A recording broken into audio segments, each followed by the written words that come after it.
Hello everyone, myself Dr. Reenu from Government Girls College Sirohi and today we are going to discuss about mitosis.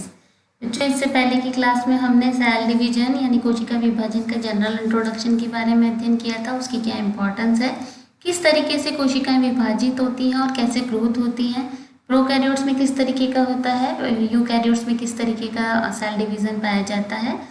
आज हम mitosis यानी कि first type का जो common type का division होता है माइटोसिस यानी अर्धसूत्री विभाजन, उसके बारे में अध्ययन करेंगे।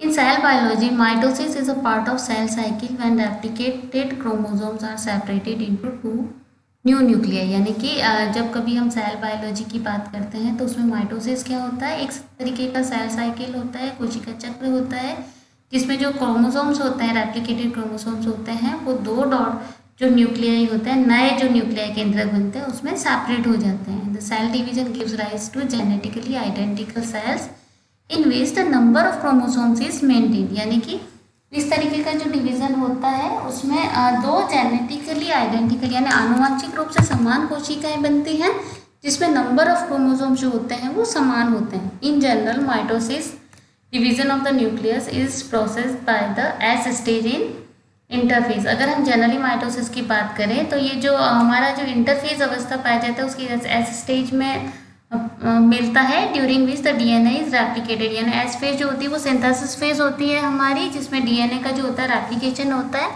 एंड इज ऑफन अकम्पीड और फॉलोड बाय साइटोकाइनेसिस। और जनरली ये जो होती है साथ चलती है इसके साइटोकाइनेसिस की प्रोसेस। यानी कि माइटोसिस होने के बाद में साइटोकाइनेसिस की प्रोसेस जो होती है वो इसको फॉलो करती है, which divide the cytoplasm organelles and cell membrane into two new cells containing रफली equal shares of these cellular components. यानी कि साइटोकाइनेसिस क्या करता है, ये साइटोप्लाज्म, सेल ऑर्गेनेल्स और सेल मेम्ब्रेन को जो दो नई हमारी सेल बनती हैं डॉटर सेल, उनमें इस तरीके से डिवाइड करता है कि रफली जो इनकी शेयरिंग होती है वो लगभग इक्वल होती है। जो सेलुलर कंपोनेंट्स होते हैं वो इक्वली दोनों ही कोशिकाओं में विभाजित हो जाते हैं। Mitosis and cytokinesis together define the mitotic phase और M phase of an animal cell cycle.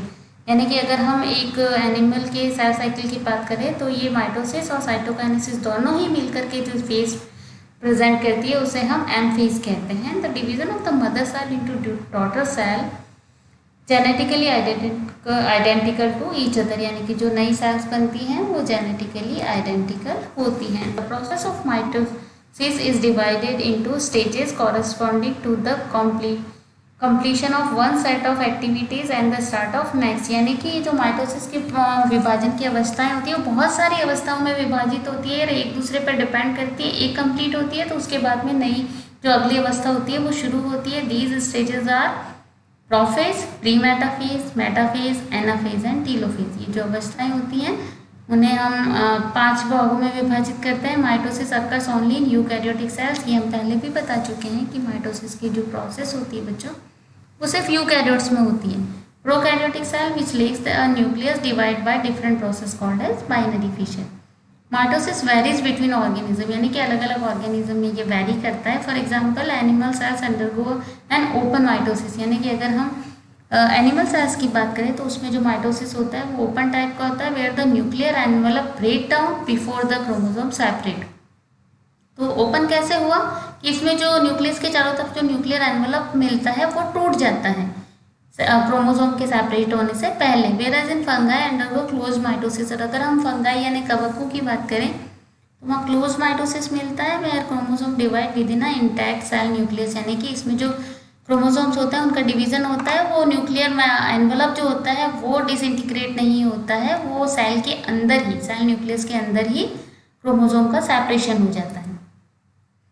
Now discovery. Numerous descriptions of cell division were made during 18th and 19th century with various degree of accuracy। यानी कि 18वीं और 19वीं शताब्दी तक बहुत सारे descriptions दिए गए थे कोशिका विभाजन को लेके। In 1835 the German botanist Hugo von Mohr described cell division in the green alga Chlorophylla glomerata, starting the multiplication of cell occurs through the cell division। ये बात हम पहले भी डिस्कस कर चुके हैं कि सबसे पहले मोर वो साइंटिस्ट थे जिन्होंने ग्रीन एल्गा में सेल डिवीजन को डिस्कस किया था। उसके बाद में 1838 में Matthias Jakob Schleiden affirmed that the formation of new cell in their interior was a general law for cell multiplication in plants, a view later rejected in favor of Moll's model due to contribution of Robert Remak and others. यानी कि उसके बाद में स्लीडन ने ये बताया था कि जो फॉर्मेशन ऑफ न्यू सेल्स होती है एक कोशिका के अंदर ही, वो एक जनरल लॉ है सेल के मल्टीप्लिकेशन होने का। यानी कि उन्होंने सिर्फ पादप कोशिकाओं के बारे में ये बात की थी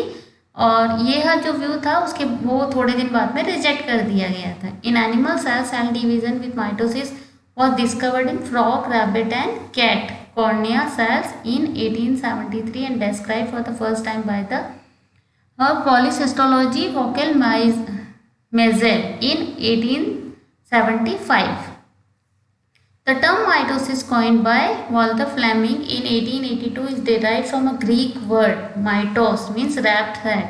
यानी कि ये जो टर्म है माइटोसिस वो सबसे पहले दी गई थी डब्ल्यू फ्लेमिंग के द्वारा। उन्होंने जो वर्ड का मीनिंग होता है वो होता है wrapped thread.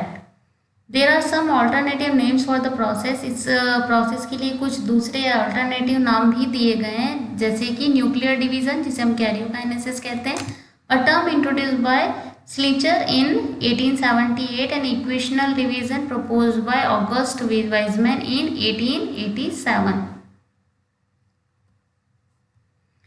Now the stages or phases of mitotic division. First we are going to discuss about interphase। यह माइटोसिस से पहले की अवस्था होती है। इंटरफेज वो अवस्था होती है जब हम कहते हैं कि माइटोसिस के लिए जो तैयारी होती है, प्रिपरेशन होती है, जिसे हम G2 फेज भी कहते हैं। अगर हम कोशिका विभाजन की सेल डिवीजन या सेल साइकिल की बात करें तो सेल साइकिल को हम जनरली विभाजित करते हैं G1 फेज में, S फेज में, G2 फेज में और M फेज में। तो M फेज हमारी वो फेज होती है जहाँ पर माइटोसिस की प्रोसेस होती है और माइटोसिस की प्रोसेस से जस्ट पहले की जो अवस्था होती है जिसे हम G2 अवस्था या सेल ग्रोथ स्टेज कहते हैं उसे हम इंटर फेज कहते हैं या अंतरावस्था भी कहते हैं।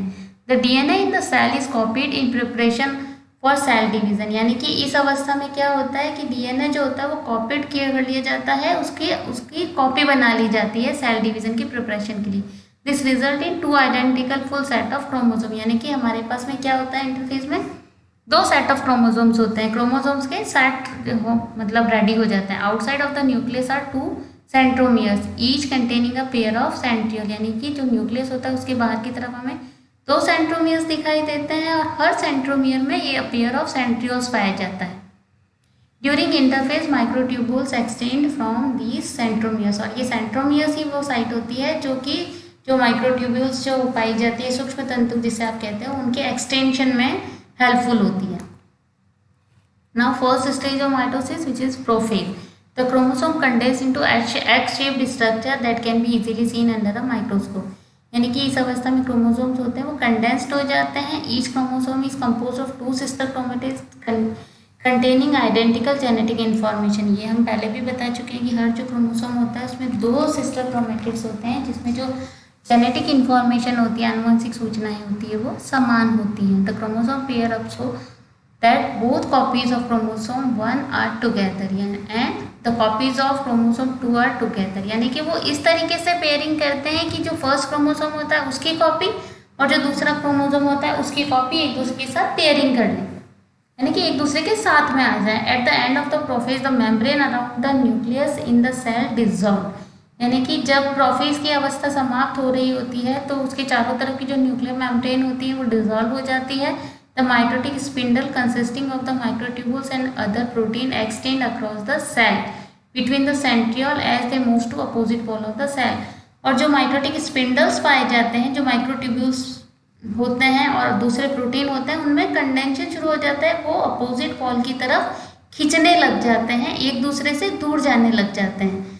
अब स्लाइड में हम प्रोफेज स्टेज का डायग्राम देख सकते हैं जिसमें आप न्यूक्लियर मेम्ब्रेन बता रखी है, माइटोटिक स्पिंडल्स बता रखे हैं, जो सेपरेटिक सेंट्रोमियर्स होते हैं वो बता रखे हैं, माइक्रोट्यूब्यूल्स का रिप्रेजेंटेशन दे रखा है। Second stage is metaphase. The chromosome line up neatly end to end along the centre or equator of the cell.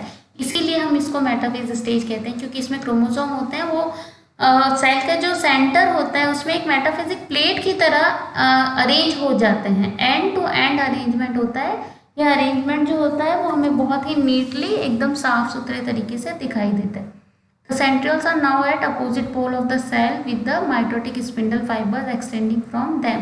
यानी कि जो सेंट्रियोल्स होते हैं वो आप देख सकते हैं कि अपोजिट पोल की तरफ जो होते हैं वहाँ पहुँच जाते हैं, और माइटोटिक स्पिंडल फाइबर्स होते हैं एक्सटेंडिंग फ्रॉम देम, मतलब उनसे जो स्पिंडल फाइबर्स होते हैं वो खिंचे हुए दिखाई दे रहे हैं।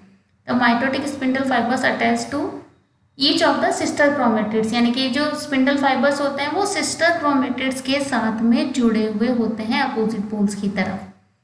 Fourth one is anaphase, the sister chromatids are then pulled apart by the mitotic spindle. और अब ये जो माइटोटिक स्पिंडल्स होते हैं वो देख सकते हैं आप स्लाइड में, डायग्राम देखिए बच्चों की ये जो स्पिंडल फाइबर्स होते हैं वो क्या करते हैं, पुल करते हैं सिस्टर क्रोमेटिड्स को अपोजिट पोल्स की तरफ, अपने अपने पोल्स की तरफ खींचते हैं, जिससे कि वन सिस्टर क्रोमेटिड जो होता है वो सेपरेट हो जाता है दूसरे से, और दोनों जो पोल्स होते हैं, दोनों जो सेंट्रोमियर जहाँ प्रेजेंट हैं वहाँ पर एक एक सिस्टर क्रोमेटिड्स जो होते हैं वो अपने अपोजिट पोल पर जाकर के अरेंज हो जाते हैं। Now telophase, at each pole of the cell a full set of chromosomes gather together. यानी कि जब हम लास्ट ये अंतावस्था की बात करते हैं तो आप देख सकते हैं डायग्राम में कि क्या होता है कि सिस्टर क्रोमेटिड जो होता है एक दूसरे से इतना ज़्यादा कॉन्ट्रैक्शन होता है कि ट्यूब्यूल्स जो होते हैं बीच में से टूट जाते हैं, दोनों अपने अपने पोल्स पर जाकर के अरेंज हो चुके हैं sister chromatids. A membrane form around each set of chromosome to create two new nuclei, यानी कि इन दोनों की तरफ दोनों तरफ जो होती है नई एक न्यूक्लियर मेम्ब्रेन बनना शुरू हो जाती है, जिससे कि दो नई सेल्स जो होती हैं वो बन जाती हैं। The single cell then pinches in the middle of form to separate daughter cell each containing a full set of chromosome within a nucleus. This process is known as cytokinesis। यानी कि सबसे लास्ट में जो process होती है वो cytokinesis की होती है, जिसमें हम बोलते हैं सेल फॉर्मेशन होता है या फिर प्लेट फॉर्मेशन होता है, दो तरीके से हो सकते हैं ये, जिससे कि दोनों जो सिस्टर सेल्स जो नई बनी हैं वो एक दूसरे से अलग हो जाएं न्यूक्लियस के साथ में, और दो डिफरेंट हमें जो दो नई डॉटर सेल्स होती है, डॉटर न्यूक्लियर होती है, वो मिल जाती है। This slide is showing all the stages of mitosis all together, जिसमें आप देख सकते हैं इंटरफेज, जिसमें किसी भी प्रकार का कोई विभाजन या अवस्था नहीं मिलती है। उसके बाद में प्रोफेज होती है, सिस्टर क्रोमेटिड्स आप देख सकते हैं। मेटाफेज स्टेज आती है, जब इक्वेटोरियल प्लेट पर जो क्रोमोसोम्स होते हैं, क्रोमेटिड्स होते हैं, वो अरेंज हो जाते हैं। Then anaphase stage, opposite poles की तरफ मूवमेंट होता है, और सबसे लास्ट में साइटोकाइनेसिस की प्रोसेस होती है टेलोफेज के बाद में, और दोनों सेल्स जो होती हैं वो बीच में से कट करके दो नई डॉटर सेल्स हमें मिल जाती हैं। This is all about mitosis. Thank you.